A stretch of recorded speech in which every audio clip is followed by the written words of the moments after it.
নমস্কার বন্ধুরা, আপনাদের সকলকে আমার চ্যানেলে স্বাগতম। আমার মাতা পিতাকে প্রণাম জানিয়ে, গুরুদেবের চরণে সশস্ত্র প্রণাম জানিয়ে আজকের পাঠ শুরু করছি। আমি শ্রীকৃষ্ণের প্রতি ব্রহ্মা স্তব পাঠ করা শুরু করেছিলাম, তো ঠিক পর থেকে পাঠ করছি। ব্রহ্মা শ্রীকৃষ্ণকে কি বলছেন? হে ভগবান, এই অবতরণে আপনি প্রমাণ করেছেন যে আপনি হচ্ছেন মায়ার অধীশ্বর। আপনি যদিও এই জগতে রয়েছেন, তথাপি সমস্ত সৃষ্টি আপনার মধ্যে বিরাজ করছে। আপনি যখন মা যশোদাকে আপনার মুখের মধ্যে সমস্ত জগৎ, বিশ্ব ব্রহ্মাণ্ড দর্শন করিয়েছিলেন, তখন আপনি প্রমাণ করেছেন যে আপনার যোগমায়ার অচিন্ত্য শক্তির প্রভাবে এই ধরনের অসম্ভব কার্যকলাপ সাধিত হয়। হে প্রিয় ভগবান শ্রীকৃষ্ণ, যে জড় সৃষ্টি আমরা দর্শন করছি তা সবই আপনার শরীরের মধ্যে বর্তমান।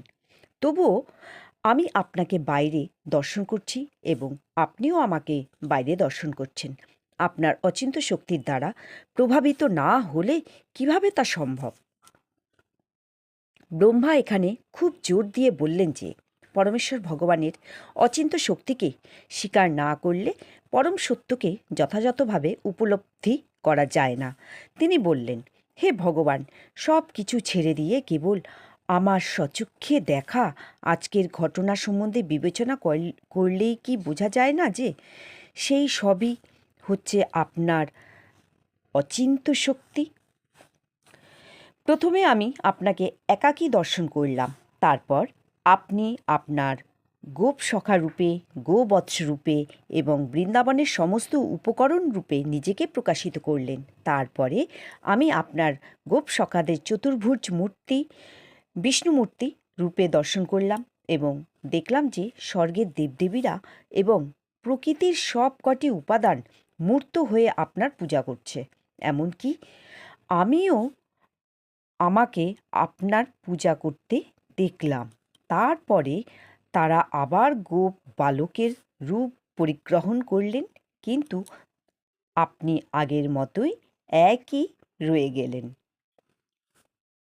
যারা আপনার অচিন্ত্য শক্তি সম্বন্ধে অবগত নয়, তারা বুঝতে পারে না যে আপনি সৃষ্টিকর্তা ব্রহ্মা, পালনকর্তা বিষ্ণু এবং সংহারকর্তা শিব রূপে নিজেকে প্রকাশিত করেন।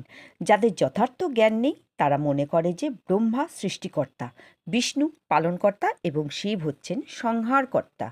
প্রকৃতপক্ষে আপনি হচ্ছেন সব কিছুরই সৃষ্টিকর্তা, পালনকর্তা এবং সংহারকর্তা। তেমনি বিভিন্ন অবতার রূপে আপনি নিজেকে প্রকাশ করেন। দেবতাদের মধ্যে আপনি বামনদেব রূপে, ঋষিদের মধ্যে পশুরাম রূপে, মানুষদের মধ্যে আপনার এই রূপ শ্রীকৃষ্ণ রূপে বা শ্রীরামচন্দ্র রূপে, পশুদের মধ্যে বরাহ অবতার রূপে এবং জলচরদের মধ্যে মৎস্য অবতার রূপে আপনি নিজেকে প্রকাশিত করেন। কিন্তু তবুও আপনি অরূপ। আপনি সর্ব অবস্থায় নিত্য। সাধুদের পরিত্রাণ করবার জন্য এবং দুষ্কৃতীদের বিনাশ করবার জন্য আপনি আপনার অচিন্ত্য শক্তির প্রভাবে প্রকট হন।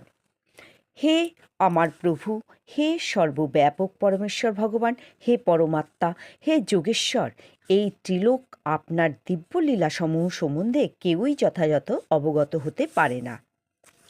তাই আমি এখন বুঝতে পারছি যে আপনি হচ্ছেন পরমাত্মা, পরম সত্য এবং আদিপুরুষ।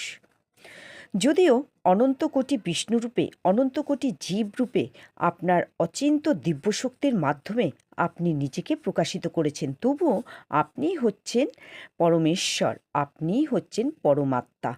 অসংখ্য জীব হচ্ছে কেবল অগ্নি থেকে উদ্ভূত স্ফুলিঙ্গের মতো আপনার বিভিন্ন অংশ।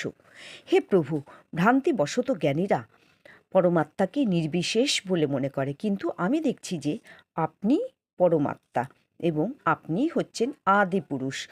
অল্প জ্ঞানসম্পন্ন মানুষেরা মনে করতে পারে যে আপনি নন্দ মহারাজের পুত্র, তাই আপনি আদিপুরুষ হবেন কি করে? তারা মনে করতে পারে যে আপনি একজন সাধারণ মানুষের মতো জন্মগ্রহণ করেছেন, কিন্তু তারা আপনার অপ্রকৃত লীলা বুঝতে পারে না বলেই এরকম ভ্রান্ত ধারণা বশবর্তী হয়। আমি এখন বুঝতে পেরেছি যে আপনি হচ্ছেন প্রকৃত আদিপুরুষ। নন্দ মহারাজের পুত্র হওয়া সত্ত্বেও আপনি হচ্ছেন আদিপুরুষ এবং সেই সম্বন্ধে আমার কোনো সংশয় নেই। আপনি হচ্ছেন পরম সত্য।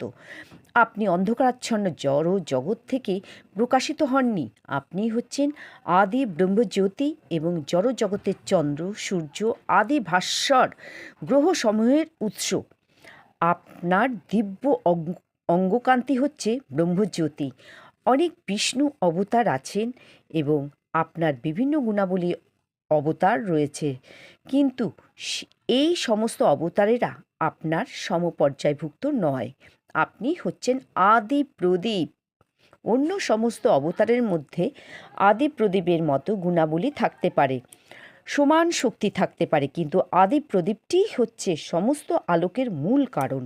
যেহেতু আপনি এই জড়া প্রকৃতিজাত নন, তাই এই জড় সৃষ্টির প্রলয়ের পরেও আপনি থাকেন। তো বন্ধুরা, আমি আজকে আর পাঠকে এগিয়ে নিয়ে যাব না। শ্রীকৃষ্ণ যে কী সেই ব্যাখ্যা ব্রহ্মা ক্রমশ করে চলেছেন, তাতে আমাদেরও অনেক দৃঢ় বিশ্বাস জাগছে সত্যি শ্রীকৃষ্ণ কী। তো আজকের মতো পাঠকে এখানেই বিরাম দিলাম। নমস্কার।